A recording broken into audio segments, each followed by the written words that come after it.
China's top gun Guanyu Zhou is looking good for a 2022 seat, while McLaren is still riding its Monza high. You can now watch full 24-minute episodes of The Inside Line at our official home on unbeaten.com.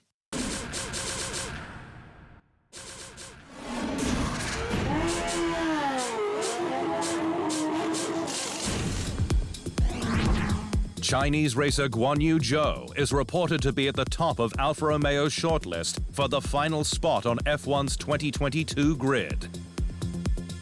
Zhou, 22, is currently second in the F2 standings, racing for UNI Virtuosi, 15 points behind series leader Oscar Piastri. But Zhou, who wants to become China's first F1 race driver, is said to have an edge over his Alpine Academy stablemate, with rumors that he can bring $35 million in sponsorship. Alfa Romeo is not short of options for its second seat, alongside Valtteri Bottas, with incumbent Antonio Giovinazzi a safe bet. Though Piastri and his fellow F2 combatant Théo Pourchaire are also in the frame for the drive, with the Frenchman having tested the 2019 Alfa Romeo C38 during a private test at the Hungaroring. Team boss Frédéric Vasseur, however, has said he will wait until after the next race in Sochi to see the trend of overall results. It was all eyes on McLaren's HQ last week as the British squad returned home from Monza, where Daniel Ricciardo and Lando Norris earned its first 1-2 result in over a decade. The pair arrived at McLaren's technology center in separate cars, with factory staff welcoming them and the silverware home. And Ricciardo was relieved, with the first 13 races an uphill battle. It is the product of definitely, like, let's say hard work, you know, the first part of the season, and it's been playing catch up because it started a bit on the back foot, but that's through no fault of anyone's. It's just me trying to adapt to the car and the team. But McLaren Racing CEO Zak Brown says there's still some way to go until the squad is a consistent frontrunner, and that its battle with Ferrari for third place in the Constructors is expected to yo-yo. So as we look to the next 7-8 races, we kind of see some in there that we think will fall our way and some that'll fall Ferrari's way. So I think we've always been good at Monza, so I think we need to recognize that we're going to continue to have the up and downs while progressing up the grid. Ferrari's Carlos Sainz has congratulated his former team McLaren on its win at Monza, but is looking forward to returning fire in Sochi, where the battle for third in the standings will continue. The prancing horse is fourth in the Constructors, 13.5 points behind its British rival with 8 races to go, and McLaren's 1-2 result at the Italian Grand Prix netting it 45 points, leapfrogging it ahead of the Scuderia. But Sainz says all is not lost. It's the worst possible result that we could have for P3 in the championship, Sainz said. But we are still within reach. They've used their chances, and congratulations to them. And we will try and get them back in Russia.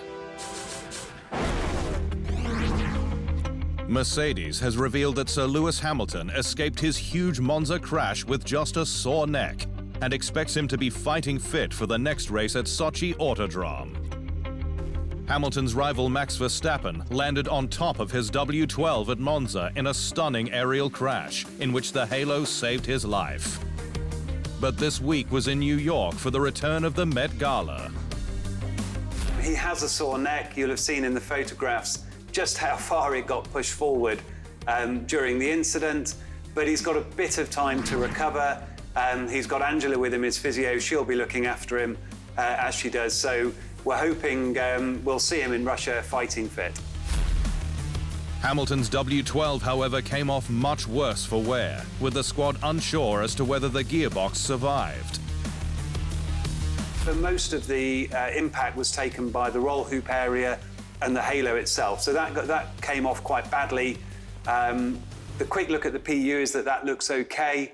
and the gearbox will have a bit more of a look into that when it gets back here. Three-time F1 world champion Sir Jackie Stewart has slammed Dutch title protagonist Max Verstappen for walking away from his horrific Monza crash with Sir Lewis Hamilton without checking he was okay. Hamilton's halo saved his life after Verstappen's Red Bull was launched over the top of him, with the aerial assault following contact into Turn 2 on lap 26, the pair's second big clash of the season. But Stewart, the original campaigner for safety in Formula One, took a dim view of the Dutchman's failure to check on Hamilton in the aftermath. Verstappen is taking longer than expected to mature, he said. Not even to go to see Hamilton after a serious accident, when you have just driven over the top of the guy, is something I don't really understand. Especially when he is still in his car and remained there for a long time before getting out.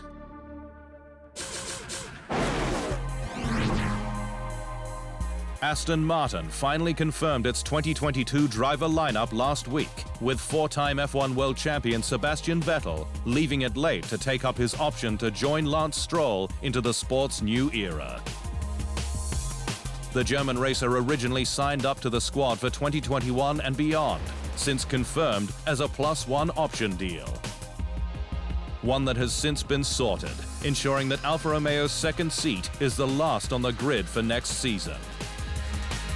But the most puzzling statement from the announcement goes to team principal Otmar Szafnauer, who opened up with massive praise of Stroll, with the Canadian going into his 6th season of F1 next year. Lance is one of the most gifted drivers in modern Formula One. And to that raw talent, he is now adding serious racecraft, he said.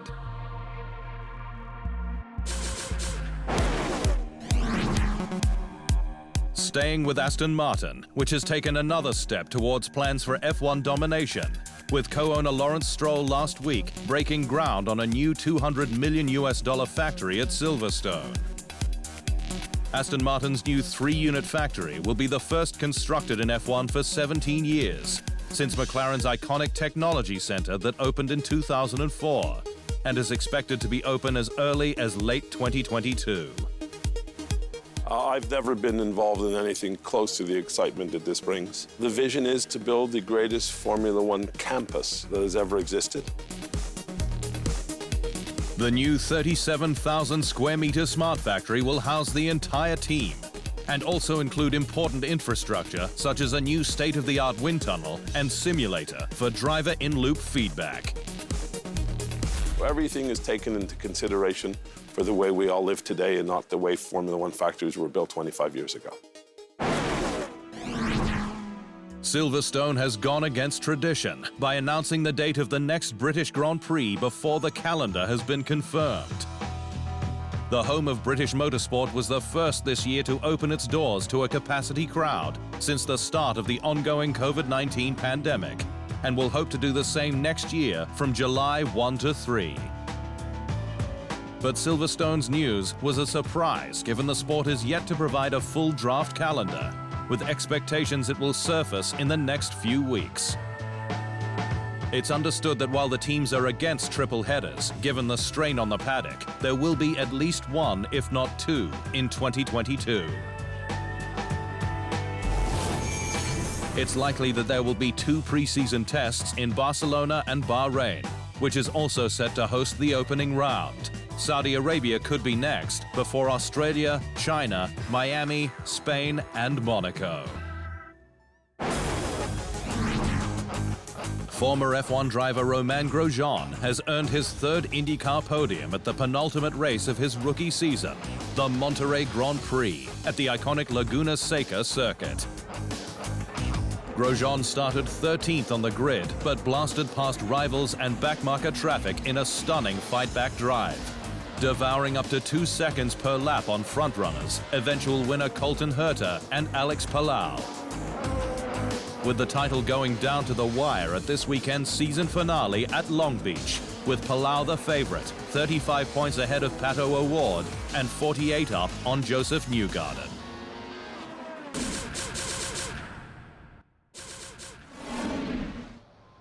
Thanks for watching. To stay up to speed on all things Formula One, make sure you hit the subscribe button.